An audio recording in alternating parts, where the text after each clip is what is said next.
행복한 안식일입니다, 성도 여러분. 마태복음 27장 42절에는 다음과 같은 말씀이 기록되어 있죠. 그가 남은 구원하였으되 자기는 구원할 수 없도다. 그가 이스라엘의 왕이로다. 지금 십자가에서 내려올지어다. 그리하면 우리가 믿겠노라.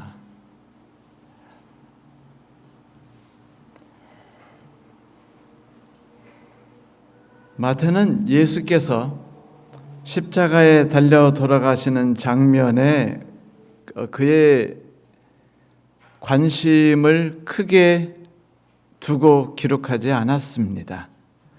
오히려 십자가에 달려 돌아가시는 예수님에 대해서는 아주 짧은 글들과 간단한 기록만 남겼어요. 그들이 예수를 십자가에 못 박더라. 그것으로 끝냈고, 그 뒤 예수께서 고통당하시는 그 삶들, 고통들, 채찍질 당하는 삶들에 대하여 자세하게 기록하지 않았습니다. 하지만 신기한 것은 마태는 십자가에 달려 돌아가시며 채찍질을 당하시는 예수 그리스도를 만나는 사람들에 대해서는 아주 상세히 적었어요. 결국 우리는 오늘 고통당하시는 예수 그리스도를 만난 사람들, 혹은 십자가 위에 계신 예수 그리스도를 만난 사람들에 대한 이야기를 함께 듣게 될 것입니다. 여러분, 수중 다이버가 그 필수적으로 사용하고 있는 공기 탱크 있죠. 그 공기 탱크는 제작된 뒤에 반드시 시험 과정을 거쳐야만 합니다. 테스트는 간단해요. 깊은 물속에서 수중 다이버들이 그 견딜 수 있는 압력보다도 훨씬 강하고 무거운 압력을 주고 있는 실험방 속에 그 공기 탱크를 집어넣는 것이죠. 엄청나게 센 압력 속에서 이 공기 탱크가 평상시 맨눈으로 볼 때는 아무 이상이 없어 보이지만, 보이지 않는 금이 가 있는 공기 탱크나 혹은 결함이 조금이라도 있는 공기 탱크는 그 압력 속에서 자기가 가지고 있는 결함을 다 노출시키게 됩니다.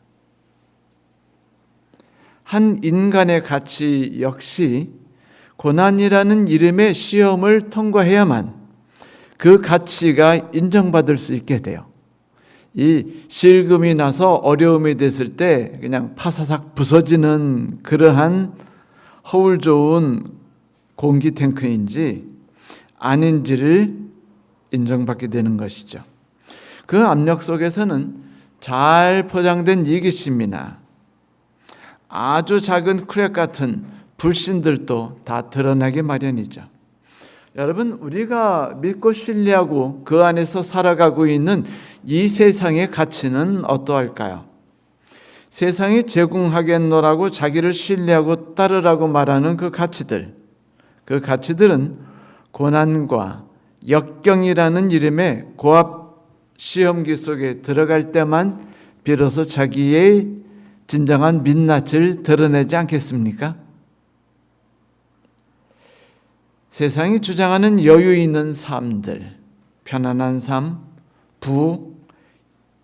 세상으로부터 인정받음, 높은 지위, 그리고 많은 지식을 쌓는 것들, 이런 것들이 그 고난에 노출되면은 그들은 자기들의 진정한 모습을 보여주게 됩니다.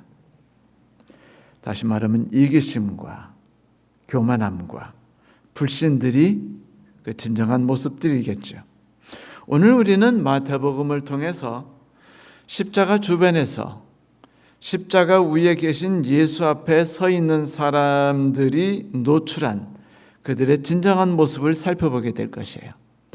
그 모습을 통해서 우리가 진정으로 가치를 두고 우리 마음을 쏟아야만 하는 것이 무엇인지를 바라보게 되겠죠. 십자가에 대한 사람들의 반응을 경험했던 사도 바울은요, 그 성경 고린도전서 1장 23절과 24절에 이렇게 기록한 바가 있죠. 우리 믿는 자들은 오직 십자가에 달린 그리스도를 전합니다.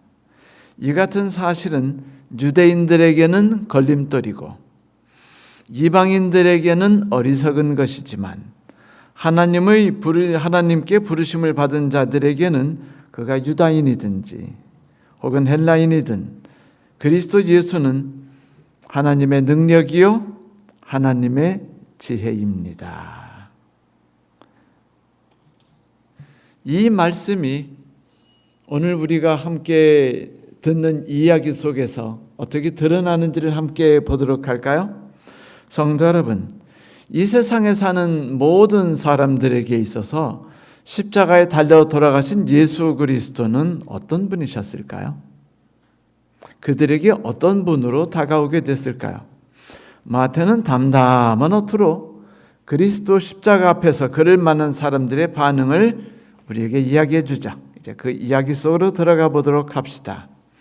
제일 먼저 사도 바울은 예수를 전혀 알지 못하고 오직 그의 관심은 이 세상의 삶과 그 꿈이 세상에만 있었던 로마 병사들의 이야기를 소개하면서 반응들의 첫 번째 문을 엽니다. 성경은 여기에 대해서 이렇게 기록했죠. 로마 총독의 병사들은 예수를 총독의 관저로 끌고 들어가서 모든 부대원들을 그의 앞에 불러 모았다. 병사들은 예수의 옷을 벗기고 대신 주홍색 옷을 입혔다. 그런 다음 가시로 왕관을 엮어 만든 뒤 예수의 머리에 씌우고 갈대 하나를 홀처럼 예수의 오른손에 들리고는 예수 앞에 무릎을 꿇고 유대인 왕 만세라고 외치며 조롱했다. 병사들은 또 예수께 침을 뱉고 손에 들린 갈대를 빼앗아 예수의 머리를 때렸다. 이렇게 실컷 조롱한 뒤에 병사들은 예수에게서 주홍색 옷을 벗기고 예수의 본래 옷을 도로 입힌 다음에 그를 십자가에 못 박으려고 관저 밖으로 끌고 나갔다. 이 이야기 속에 빠진 한 가지 사실이 있죠. 바로 이 성경절 앞에 보면은 빌라도가 병사들에게 예수를 채찍질하도록 명령했다라는 글이 나옵니다.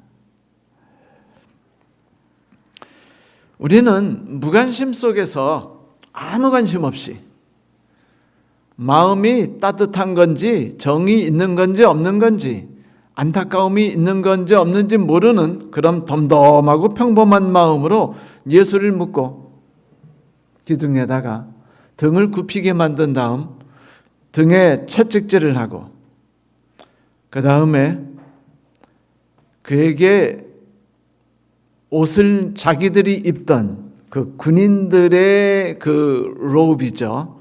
그 홍포를 입히고 그 채찍질을 당해서 온 살점이 드러나고 피투성이가 된 몸에 옷을 입혔을 때 여러분 그 옷이 살이 다친 데를 스치면 그 고통이 어떤지 상상이 가시죠? 옷을 입히고 갈대, 파피루스라고 하는 갈대를 예수님께 줘요. 홀이라고 말하죠. 임금님이 그 갖는 홀. 그 손에 쥐어준 병사들을 우리는 보게 됩니다.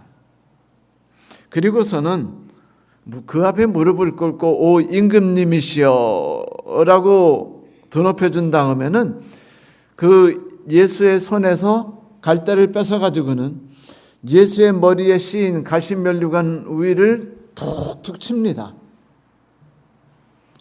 이것은 당시 로마 병사들이 극악한 죄를 지은 아주 하층민들, 노예들을 대상으로 십자가형을 집행하게 될 때 하던 관례였어요. 먼저 채찍질을 하고 그리고 홍포를 입히고 왕처럼 취급해 준 다음에 다시 원래 옷을 입히고는 십자가로 끌고 가는 것입니다. 사실 이 과정 속에서 채찍질을 당하는 와중에 반수 이상은 죽었대요. 대부분은 다 기절하고 그만큼 채찍질이 매우 혹독했다는 이야기였죠. 이 병사들은 채찍질을 하고 누가 심하게 다치는데 그에게 옷을 갈아입히고 호를 주고 위대하신 임금님이셔라고 말하고 조롱하고 그리고 머리를 그 가시면류관을 씌운 다음에 그 막대기로 두들기는 거에 대해서 아무런 가책이 없어요. 그것은 이미 그들이 이 세상에 살면서 전쟁과 살인이라는 것을 경험하는 군대라는 집단에서 생애하면서 인성들이 많이 망가져 있었기 때문입니다.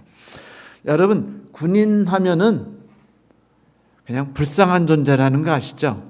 저도 군대 나왔습니다. 여성들은 잘 모르시겠지만 군대 가면 우리는요, 많은 그 인간으로서의 가치를 잃어버린 채 동물이 되어 삽니다.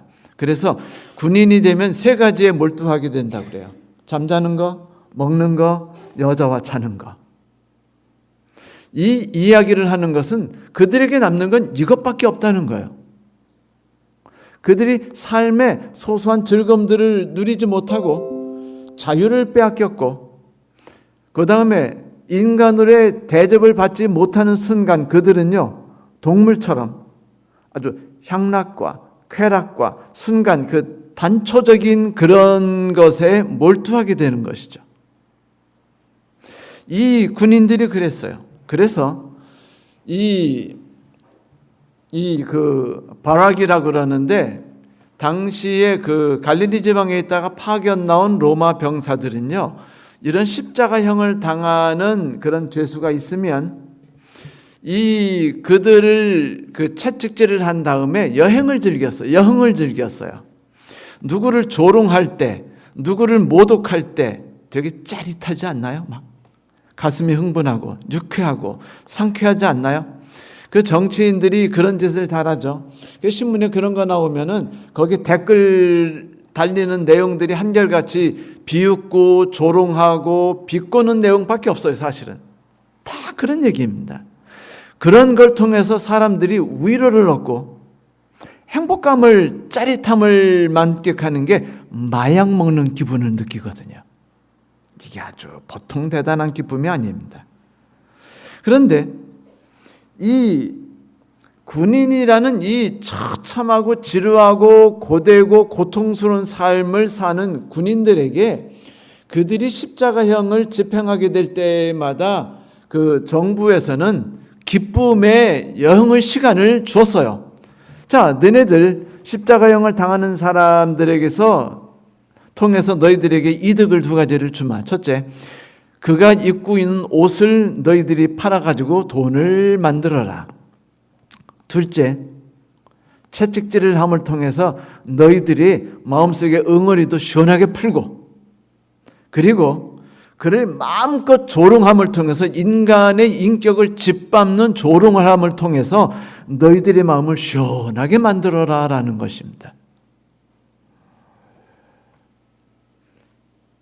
그리고 또 하나의 이유가 있는데 그것은 그 극악한 죄를 범한 죄수들을 정신적으로 괴롭히기 위함이었어요. 악독하게 괴롭혀서 그들이 육체적으로 고난을 받고 정신이 파괴된 상태에서 십자가로 들어갈 수 있도록요. 그래서 거기서 정신과 육체가 파괴된 상태로 받는 그 고통이 얼마나 끔찍한지를 완전히 극악하게 체험할 수 있도록 하기 위한 것이기도 했습니다.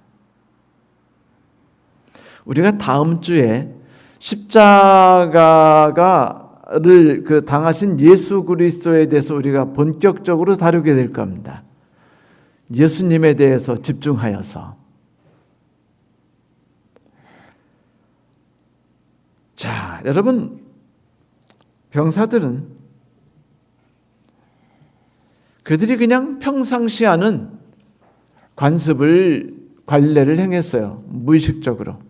때릴 때도 아무런 감흥도 없고, 조롱할 때도 아무런 감흥도 없고, 미안한 마음도 없어요. 그들의 정신이 황폐해진 사람들이 세상에서의 삶이 어떤 것인지를 보여주죠. 누군가를 십자가에 매달고 그의 죽음 옆에 앉아있는 것이 사실 쉬운 일이겠습니까, 여러분? 그것도 자신들의 정신이 황폐하게 되는 작업이기도 해요. 그래서 로마 군인들은 이런 비정상적인 일을 할 때마다 위로를 받을 필요가 있기도 했습니다.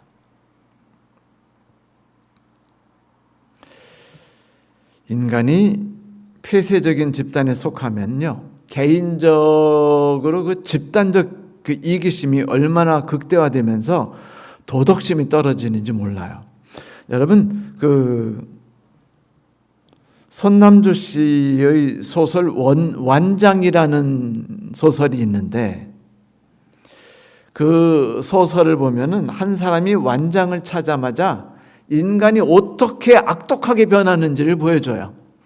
마치 예비군들이 군대 나와가지고 예비군복만 딱 입으면 개가 되는 것과 똑같죠. 근데 이제 이분이 권순진 씨가 손남주 씨의 소설을 소개하면서 재미난 일화를 소개합니다.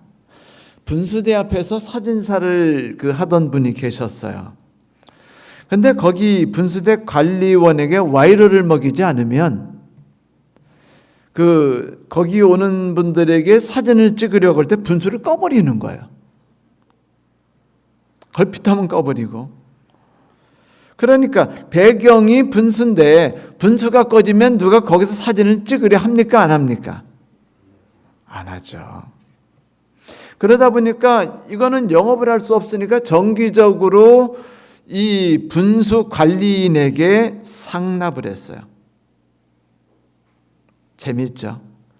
이게 완장을 찬다는 게 어떤 것인지를 말해주는 거라는 겁니다. 알고 나면 우리나라 다 그렇죠. 그죠? 조금만 높은 지위, 공무원, 무엇을 하든지 간에 그들의 주 관심사는 바로 이런 것이니까요. 그 갑질이라는 괴질도 사실 그런 삶을 사는 사람들에게 자연적으로 찾아오는 삶입니다. 그런 이 로마 병사들은 세상에 사는 사람들을 상징했어요.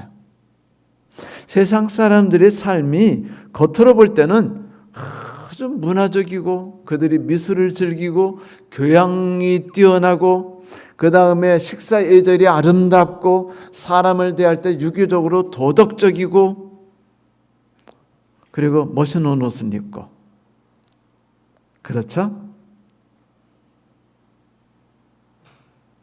그리고 라벨의 음악을 행복하게 듣고 그런데 이 사람들이 겉을 헤쳐보면 그 민낯을 들여다보면 폭력성과 방탕함과 인간에 대해서 무가치함을 갖는 그런 모든 것들이 여지없이 드러난다는 것을 우리는 로마 병사를 통해서 볼 수 있죠.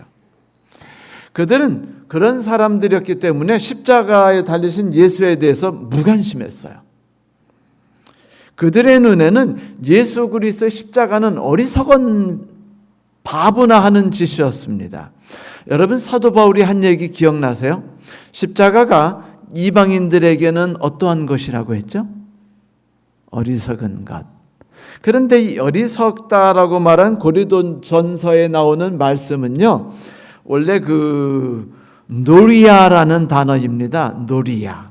그런데 이 노리아라는 단어를 어근으로 가지고 만들어진 단어가 요즘에 우리들이 누구 욕할 때 쓰는 말이에요. moron. 이 서양인들이 자주 욕할 때 쓰는 말이 moron입니다. 이 moron이라는 말은 원래 12살부터 8살부터 12살의 지능을 갖고 있는 성인을 말해요. 누구를 말한다고요? 8살부터 12살 난 지능을 갖고 있는 성인. 어떻게 보면 집에서 잘 키우고 있는 앵무새만도 못하고 집에서 잘 키우고 있는 똑똑한 강아지만도 못한 그런 아주 무가치한 존재죠. 그래서 그 의미를 찾아보면은 moron이라는 단어를 찾아보면은요, 멍청이, 얼간이 이런 뜻입니다. 로마인들에게 예수는 십자가에 달리신 예수 그리스도는 뭐로 보였을까요? 멍청이였어요. 얼간이었습니다. 그들이 살고 있는 세상을 살아가는 방식으로 볼 때 가장 바보고 병신이었어요. 캐나다 출신 선교사이자 저술가였던 돈 리찰스는요, 그 젊었을 때 30세 때 그 뉴기니에 가서 이제 가족을 다 데려가서 뉴기니에 가서 선교를 시작했는데, 이 뉴기니 사람들은요, 원주민들이 많아서 적을 싸우면은 적의 목을 자르는, 그래 우리는 헤드헌터라고 그러는데 목을 자르는 관습을 갖고 있는 사람들입니다. 그리고 식인종이에요. 카니발들입니다. 그리고 이 사람들이 그 아주 흉폭했는데, 누구를 배신하는 것들과 사람 고기 잡아먹는 것들과 사람들에게 악하게 하는 것들을요, 미덕이라고 생각하는 사람들이 이 원시인들이었습니다. 그러다 보니까 이분이 그들에게 전도를 했을 때 먹히질 않는 거예요. 예수님이, 이제 그 리찰슨이 그들에게 가서 그들과 함께 살아서 그들과 친분을 쌓고 사랑을 받게 되는데, 왜냐면은 보세요. 막 먹을 거 갖다 주죠. 뭐 의약품 갖다 주죠. 좋은 거 갖다 주죠. 그러니 얼마나 좋아요. 그래서 그런 선교 사람은 100명이라도 오케이입니다. 근데 이분이 해주는 이야기들 중에 이제 복음서에 예수님 이야기가 있는데, 이야기니까 재밌게 들었어요. 그러다가 그들이 이 리찰슨에게 이런 얘기 했습니다. 그 선교사 양반, 당신이 하는 얘기 중에 참 유다, 그 사람 마음에 들어. 우리는 그런 사람들을 영웅이라고 부른다오. 반면에 예수는 아주 머저리고 이 세상에 없어야 되는 병신이지. 우리는 그런 사람들을 경멸하고 싫어한다오. 이야기를 들었을 때 리찰스는 실망을 크게 했어요. 그래서 사실은 그곳을 떠나려고 했었답니다. 물론 그곳에 오래 남았죠. 오래 남아서 그곳에 있는 사람들을 다 신앙으로 이끌었지만은, 그때 그가 세상의 발을 딛고 세상을 먹고 사는 사람들이 그리스도의 십자가에 대해서 만났을 때 어떻게 반응하는지를 아주 뼈저리게 느꼈다고 말했습니다. 성도 여러분, 이 세상 사람들이 마음속 깊이 담아두는 가치관 속에는 이런 중요한 사상들이 들어있어요. 이거는 유명한 심리학자들이나 정신분석학자들이 강의했고 책을 썼으며, 유튜브에 보면은 여기에 대해서 따가지고 쉬지 않고 말하는 유튜브 내용이 얼마나 많은지 몰라요. 첫째, 바보처럼 악인에게 그냥 당하지 말라. 한 번은 당할 줄 알아도 두 번 당하면 네가 병신이다. 두 번째, 가치 없는 희생은 절대로 하지 마라. 세 번째, 감사하지 않는 사람들을 위해서는 어떤 경우도 헌신하지 말라. 이것이 요즘 심리학과 요즘 사람들, 지식인들이 말하고 있는 가장 중요한, 이 세상에서 살아가는 가장 멋진 철학입니다. 우습게도. 그 가치는 기주관으로 볼 때 우리 왕 예수의 행동은 아주 어리석은 멍청이에 지나지 않죠. 그렇지 않겠습니까? 그러니 그들은 무관심한 마음으로 예수를 채찍질하고 어리석은 마음으로 예수를 조롱했던 거예요. 그렇게 십자가 앞에서 그들은 자신들의 삶의 가치를 여실히 드러내게 되었습니다. 자기들이 어떤 사람인지, 무엇을 꿈꾸고 살아가는지, 무엇을 목표로 살아가고 있는지는 십자가 앞에서 아주 적나라하게 드러나게 되었죠.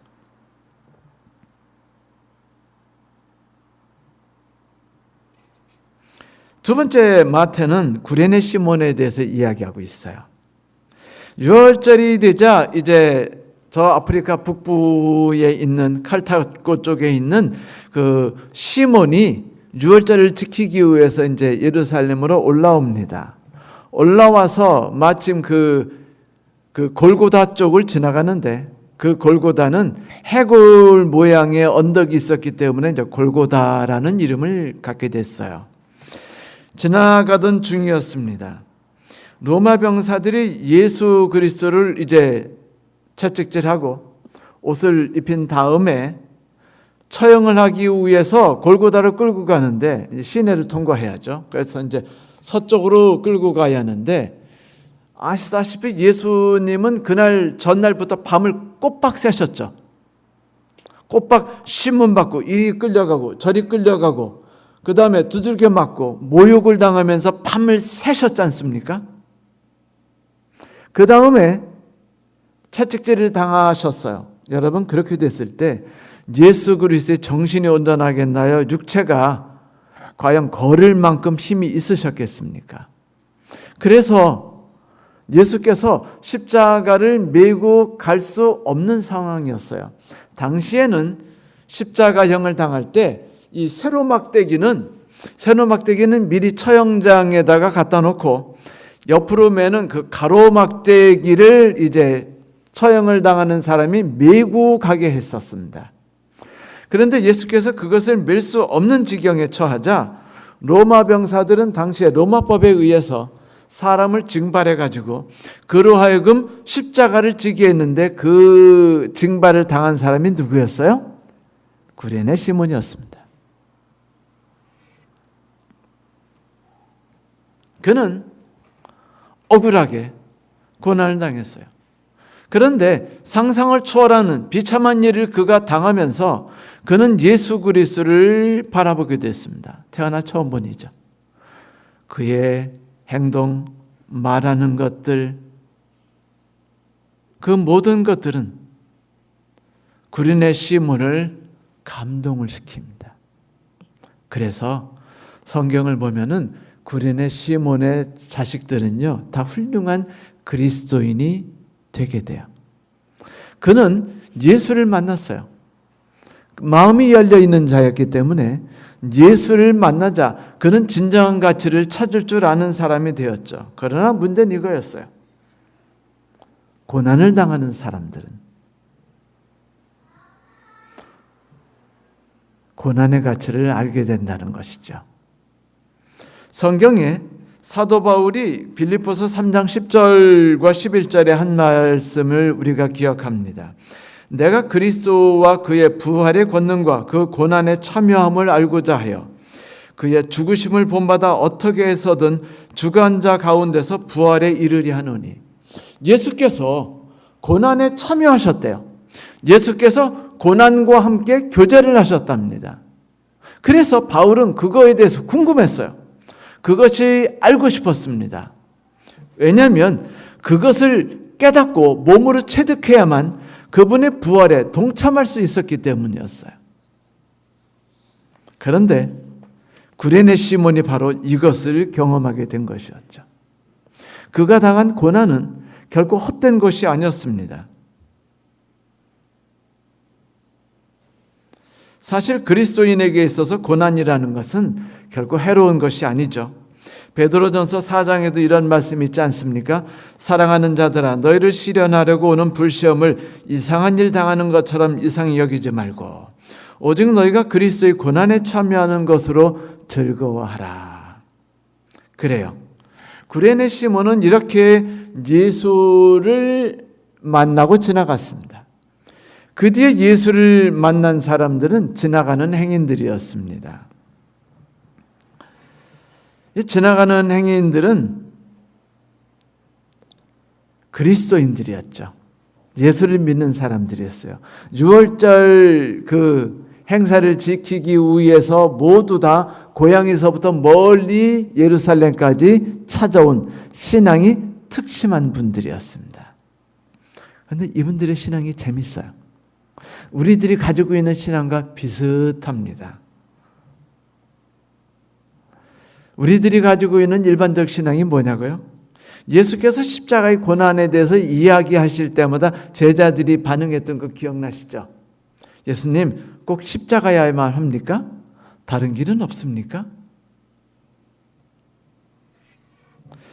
마태복음 27장 39절 40절에 보면 지나가던 사람들이 고개를 흔들면서 예수를 모욕하며 말했다. 그래, 성전을 허물고 사흘 만에 다시 짓겠다던 사람아, 네가 정말로 하나님의 아들이거든. 어디 그 십자가에서 한번 내려와 보지 그래. 불과 며칠 전만 해도 예수님에 대한 그 유대인들의 태도는 이렇지 않았어요. 마태복음 21장에 보면 예수께서 나귀를 타시고 예루살렘 성문으로 향하시자 무리 가운데 많은 사람들이 겉옷을 벗고 길 위에 펴고 나뭇가지를 종려나무가지를 꺾어서 길바닥에 깔고 흔들면서 환호성을 질렀어요. 호산나 다윗의 자손이여 주의 이름으로 오시는 분이시여 지극히 높은 곳에서 호산나라고 소리 질렀습니다. 사람들이 물었죠. 이분이 누굽니까? 그분이 예수님이고 갈릴리 나사렛 출신 예언자랍니다. 그들이 예수를 예수라고 인정했으며 갈릴리 지역의 선지자로 인정했던 건 언제인 줄 아십니까? 예수께서 나귀를 타고 오실 때만이었어요. 마치 승리자로서 오시는 것처럼 보였거든요. 많은 그리스도인들은요, 십자가를 싫어합니다. 고난당하는 거 싫어해요. 평안한 신앙을 살기를 좋아합니다. 그래가지고 교회에 닥쳐오는 고난도 싫어해요. 그래서 교회에 고난이 닥치면 목숨을 걸고 싸우려고 합니다. 단체적 힘을 다하고 정치적 힘을 다해서라도 정부와 싸우고 박해를 가는 사람들과 싸우려고 그래요. 목적이 뭐죠? 교회에 고난이 어려운 일들이 닥쳐오지 않도록 하기 위해서입니다. 아예 미리부터 차단하고 싶은 거예요. 고난이 우리에게 닥쳐오는 걸. 그런데 그리스도인들이 똑같이 신앙도 그렇게 갖기를 원합니다. 따뜻하고 편안하고 보호 속에서 말이죠. 그래서 귀찮고 어렵고 가난하고 고되고 이해받지 않는 걸 싫어해요. 그걸 그렇게 당하는 걸 좋아하지 않습니다. 그런 걸 계속 받으면 신앙이 무너진다고들 대다수의 교인들이 말씀하셔요. 그런 그들이 볼 때 예수님은요, 신앙의 부정적인 모든 것들이 집합체였습니다. 예수님의 신앙과는 이상해요. 왜 자꾸 고난을 받으려고 그러죠? 아니, 여러분도 목사님들의 설교를 듣거나 수 없는 것을 보세요. 예수 믿고 복 받으라고 말하지 않습니까? 예수 믿어서 고통을 이기고, 그래서 우리도 기도할 때 이렇게 기도하지 않아요? 오 주여, 내 아들이 이번에 시험 보는데 꼭 합격하게 해주세요 라고 기도하지 않습니까? 우리가 언제 아들이 시험 볼 때 주의 뜻대로 하시옵시고 떨어지더라도 주의 뜻, 합격해도 주의 뜻이라고 말하는 적 있어요? 아니에요. 우리는 다 이렇게 기도합니다. 자식이 잘되게 하고, 딸이 잘되게 하고, 내가 잘되게 하고, 아픈 것이 없게 하고, 교인도 아프지 않게 해주시고, 나도 아프지 않게 하시고, 우리 교회가 아프지 않게 하시고. 그런데 이것이 우리가 꿈꾸는 삶인데, 여러분 참 재미있죠. 이것의 민낯을 까보면 참 우스워요. 정신과 의사였던 포 마이어 씨는 이런 이야기를 했어요. 내 병원에 찾아오는 많은 부자들이 있다. 갑부들이 있다. 그들은 큰 집들을 가지고 있고 요트를 가지고 있고, 요트 수억부터 수백억, 수천억짜리죠. 콘도미니엄을 갖고 있고, 이 콘도미니엄이라고 말하면은요, 그냥 우리나라 말로 아파트입니다. 콘도미니엄을 갖고 있고 아주 잘난 자녀들을 가지고 있고 매력적인 아내들을 가지고 있고 그거를 의심하지 않는 본처가 있다. 그리고 안락함을 살고 있는데 마지막으로 모두 다 자살하고 싶은 충동을 갖고 있었다. 이 세상 사람들이 꿈꾸는 더 나은 삶, 더 나은 문화, 더 나은 것들, 고통이 없는 삶들을 꿈꾸는 그 결과가 무엇인지를 세상은 우리에게 보여줬어요. 자살하고 싶은 심정을 예외 없이 모든 사람들이 다 가지고 있었다라는 것이었습니다. 그런데도 우리 그리스도인들은요, 세상이 좋아요. 고난을 싫어합니다. 그래가지고 예수의 신앙이 우리의 신앙관 속에 끼어들어가는 걸 싫어합니다. 그래서 그렇게도 예수님의 제자들이 예수님이 나는 십자가에 달려 돌아갈 거야 라고만 말하면 어떻게 예수를 꾸짖고 혼내고 했던 거예요. 당신 예수님 그따구로 사시면 안 돼요 라고 예수님의 제자들이 계속 말하지 않았습니까? 여러분, 내 신앙은 그렇지 않다고 말하지 마세요. 예수도 그랬어요. 이게 그리스도인들의 일반적인 신앙관이기 때문입니다. 그래서 그들은 그런 그리스도인의 삶 자체를 경멸하고 비난해요. 그래서 예수의 신앙에 대해 이렇게 말했죠. 그래, 성전을 해물고 사흘 만에 다시 짓겠다는 사람아, 내가 정말로 하나님의 아들이거든. 그 십자가에서 한번 내려와 보지 그래. 그래요. 그들은 십자가에 매달리는 것이 신앙의 본질인 것을 부인했습니다. 그들의 구원이, 그들의 부활이, 그들이 하늘나라에 들어가는 것이, 그들이 유월절 천사가 그들을 죽이려 하는 것을 피하게 했던 것이 어린 양의 희생이라는 사실을 그들은 부인했습니다. 물론 그들이 그 유월절 날 거기 온 것은요, 자기를 위해서 죽임을 당한 어린 양을 감사하기 위해서 왔죠. 그래요. 과거에 자기를 위해서 죽는 어린 양 정도야 그거 한 몇만 원만 내면 되는 거 아니에요? 그 정도 헌신은 하겠다 이거예요. 그러나 내 삶을 모두 쏟아 바치는 그것을 요구하는 신앙은 거부하고 싶다는 겁니다. 내가 왜 그것까지 해야 되느냐예요. 그래서 예수 그리스도께서 십자가에 달려 돌아가시자 그들에게 예수는 바울이 말한 대로 유대인들에게 십자가는 뭐였다? 거침돌이었다 라고 바울이 이야기했듯이 십자가에 달리신 예수 그리스도를 보는 것은 그들에게 고통이었어요. 그들에게 걸림돌이었어요. 왜? 신앙의 본질이 무엇인지를 자꾸 그들 앞에서 보여주기 때문이에요. 그들은 십자가 없는 신앙을 바랬죠. 사실 우리도 그렇지만요. 그런데 여러분, 십자가 없는, 고난 없는 신앙을 바랬던 유대인들이 어떻게 되는지 아시죠? AD 70년에 그들은 결국은 로마에 의해서 완전히 파괴되고 거기에 있는 사람들은 다 죽었는데 비참한 것은 굶어 죽은 사람들, 자식을 죽여서 고기로 먹은 사람들, 그런 수많은 사람들이 그 장소에 있었습니다. 슬프게도 그것이 그들의 운명이었죠. 그들의 운명이 결정되는데 그 이유는 그들이 고난이 없고 고난을 부인하고 오직 승승장구하고 복이 넘치는 신앙을 선택했기 때문이었습니다. 그들은 그리스도가 아니라 사단을 선택했고 그리스도의 죽음과 부활하심이 더 이상은 그들의 것이 아니게 되었죠. 여러분, 이런 일이 유대인에게만 닥쳤다고만 생각하지 마십시오. 오래전에 유명한 영국인 신학자 존 스타트 교수님은요, 이렇게 개탄했어요. 유럽의 신앙에 대해서.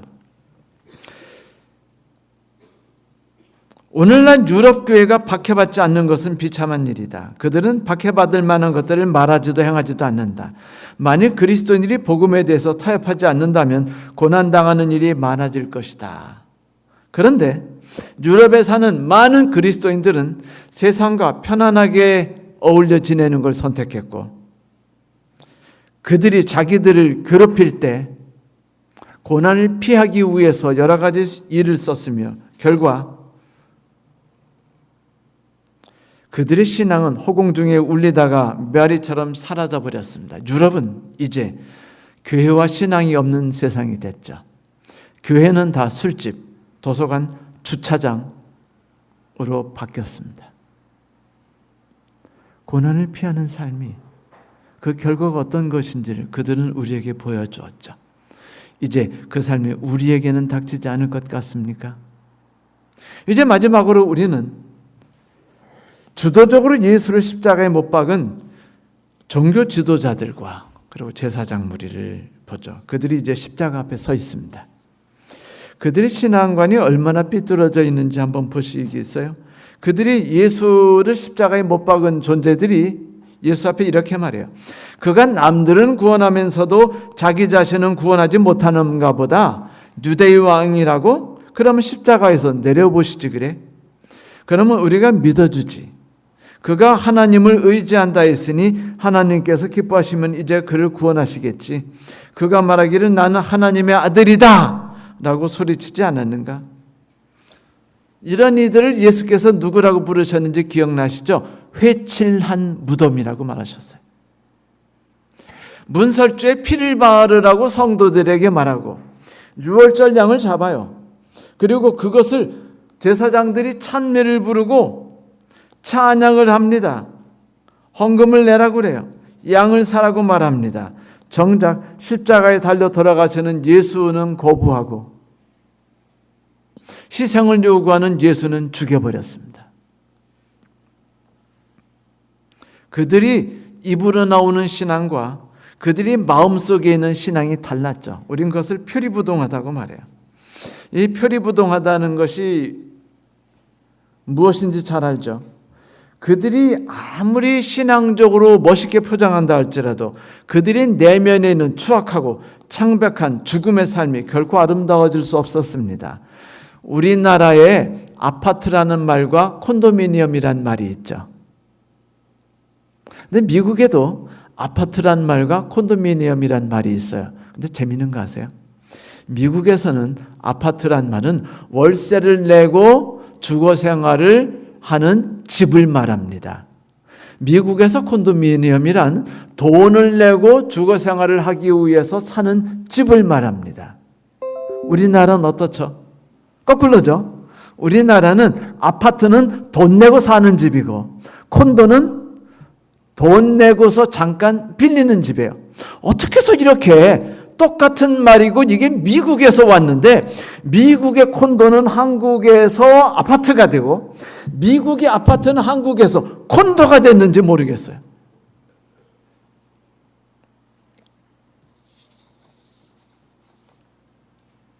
종교자들이 믿는 신앙관도 그 꼴이었습니다. 그들이 생각하고 주장하는 신앙과 온 세상을 창조하시고 구원하신 주관자 하나님이 주장하시는 신앙이 단어는 똑같은데 내용은 완전히 정반대였던 것이에요. 지금 저들이 십자가 앞에서 예수를 조롱하고 있습니다, 성도 여러분. 그들이 어린 양을 잡아서 그 피로 자신의 문설주에 피를 부릴 때 그것은 어린 양 대신 예수께서 그들을 위해 십자가에 달려 돌아가신다는 것을 믿는 신앙으로 하는 것이 아니었습니까?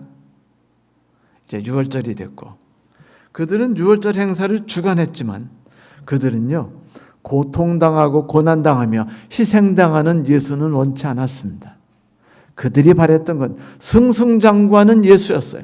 만약 예수께서 정치적인 능력을 발휘하고 죽은 사람을 살릴 뿐 아니라 모든 병자를 죽이고 오 이스라엘 백성들아 나를 따르라 라고 말하면서 가서 로마 병정들 앞에 앞서 나가가지고 수십만 명을 바라보며 이야 하면은 수십만 명이 막 거꾸러져서 막 거품을 흔들고 죽어버리고 이런 걸 꿈꿔. 이랬으면은요 유대 종교 지도자들과 제사장들은 다 다윗의 후손이여 만만세하고 노래 불렀을 겁니다. 그런데 예수는 전혀 그러지 않으셨죠. 그분은 고난을 자초하셨고 희생을 자초하셨습니다. 그래서 종교 지도자들에게 있어서 예수는 걸림돌이 됐던 것이에요. 그들의 마음은 뭐를 원했죠? 이 세상에서의 잘 사는 걸 원했어요. 이 세상에서 편하게 사는 걸 원했습니다. 이 세상에서 고통당하지 않는 삶을 원했어요. 어떤 집사들이 나를 괴롭히지 않는 삶들, 그리고 시아버지가 나를 괴롭히지 않는 삶들, 시어머니가 나를 괴롭히지 않는 삶들, 그리고 시동생이 내 재산을 빼앗아 가지 않는 삶들을 꿈꿨죠. 근데 세상이 그렇지 않으니까 우린 지쳐요. 그래서 많은 그리스도인들이 예배 드릴 때 간증을 할 때 이렇게 말합니다. 나는 종교 신앙을 열심히 지켰습니다. 그런데 내 시어머니가 나를 괴롭혔고 시아버지가 나를 괴롭혔고 시누이가 나를 괴롭혔고 나는 굳건히 섰습니다. 라고 울면서 간증하는데 아니 울면서 간증했다는 내용이 뭔지 아십니까? 이미 나는 고통을 싫어했다는 얘기예요. 그게 억울했다는 겁니다. 안 당했으면 좋겠다는 말이에요. 가짜 신앙입니다. 그런 간증은 안 듣는 게 좋아요. 물론 뭐 그렇게 한다고 해서 우리가 뭐라고 탓할 수는 없지만요. 성도 여러분, 이것이 종교 지도자들이 가르쳤던 신앙이었고 마음속으로 믿었던 신앙이었습니다. 그런데 예수의 십자가가 그들 앞에 부딪혔을 때 그들은 자기들이 감추었던 회칠한 무덤처럼 두었던 자기의 신앙을 다 노출시켜버렸죠. 사람들은 그들의 신앙이 위대하고 고상하고 아름다운 줄 알았어요. 그런데 예수 그리스도의 십자가를 만나자 그들의 신앙이 얼마나 추악하고 얼마나 비겁하고 얼마나 희망에 대해서 내세에 대해서 꿈꾸지 않고 이 추악한 현세를 붙잡고 있는 더러운 손인 줄을 발견했죠. 기도하는 손인 줄 알았더니 알고 보니까 몰래 그 호도를 까가지고 훔쳐먹는 손이었어요. 사기였죠. 십자가는 이렇게 모든 사람들의 진정한 신앙의 거짓을 드러낼 뿐 아니라 어떨 때는 사람들의 마음을 하나님께로 진정으로 이끌기도 합니다. 어찌 세대의 지성인이요 신앙의 지도자들이었던 그들은요 교육받지도 못했던 한 흑인 할아버지만도 못합니까? 경제신문에 미국에 조지 도슨이라는 분이 계셔요. 이분은 뉴올리안즈 가난한 흑인 지방에 태어났고 동생들을 먹여 살리느라 학교를 다니지 못했어요. 까막눈이었죠. 간신히 얻은 일자리에서 쫓겨나지 않으려면 글을 읽는 척했습니다. 일자리를 얻을 때마다 너무 힘들었어요. 그는요 글씨를 그림처럼 외워서 살았습니다. 근데 그는 고통스럽게 살았는데 흑인들이었기 때문에 백인들의 차별을 받으면서 백인들이 증오스럽게 미웠어요. 백인들과 협력하지 않고 살겠다고 결심을 했습니다. 그런데 이상하게 그가 어릴 때 그의 어머님이 그에게 해주셨던 이야기가 그의 마음속에 있었습니다. 뭐냐면 인생이란 좋은 거야. 점점 나아가는 삶을 가지게 될 거야. 그의 나이가 98세가 되었을 때 그는요 어릴 때 어머니가 하셨던 이야기가 생각납니다. 그래서 그때부터 공부를 시작해요. 낚시질 하던 걸 포기하고 학교에 뛰어들어가서 공부를 시작했습니다. 알파벳 26자를 몽땅 외웠고요. 장례식에 빠진 3일을 빼고 그는요 학교에서 살았답니다. 101세가 되던 해 그는 자신의 책을 썼는데 그 책 제목이 인생은 아름다워라는 책이었죠. 그의 인생은 신문에 났고 백인이었으며 학교 교사였던 어떤 분이 달려와서 이분에게 내가 책을 내도록 도와줄 테니까 원고를 나에게 달라고 말했을 때 이 도슨은요 그 원고를 줍니다. 백인과 협력하게 되죠. 왜냐하면 그의 삶은 이제 완전히 바뀌었기 때문이었죠. 성도 여러분, 어찌 무식했던 그러나 신념을 갖고 있던 이 무식한 흑인만도 못한 것들이 종교 지도자가 되어야만 합니까? 비참하지 않습니까? 부끄럽지 않나요? 성도 여러분, 우리의 신앙이 어떤 것인지, 흠이 있는 신앙인지 아니면 완벽한 신앙인지 우리는 잘 모르죠. 그런데 항상 때가 될 때마다 예수께서 우리에게 고난과 시련을 베풀어 주십니다. 성도 여러분, 그 시련은요 우리에게 우리의 신앙이 흠결이 있는 것인지 아닌지를 밝혀주는 것이라는 걸 잊지 마십시오. 또 한편으로 우리로 하여금 하나님께 진정으로 나가게 하는 것이라는 것도 기억하십시오. 어떤 분이 이렇게 말했어요. 그리스도인들은 티백과 같다. 티백 아시죠? 티백. 매우 뜨거운 물을 통과하기 전에는 그 별 볼 일 없는 존재다. 맞아요. 그리스도인들은요 평상시 별 볼 일 없는 존재입니다. 하지만 고난을 만나는 순간 그리스도인들은 위대한 존재가 될 수 있어요. 세상을 바꾸는 존재가 될 수 있습니다. 우리는 바울처럼, 우리는 예수를 만난 자처럼 그렇게 살아갈 수 있습니다. 사랑하는 성도 여러분, 이 땅에서 신앙이 성장하기를 꿈꾸십니까? 가치 있는 삶을 가지기를 원하시나요? 흠결이 있는 존재가 아니기를 바라십니까? 그렇다면 고난이라는 것을 마주 대하게 되는 운명의 순간에 이르렀을 때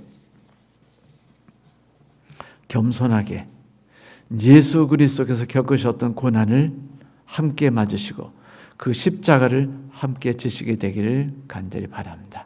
오늘 말씀 마치겠습니다.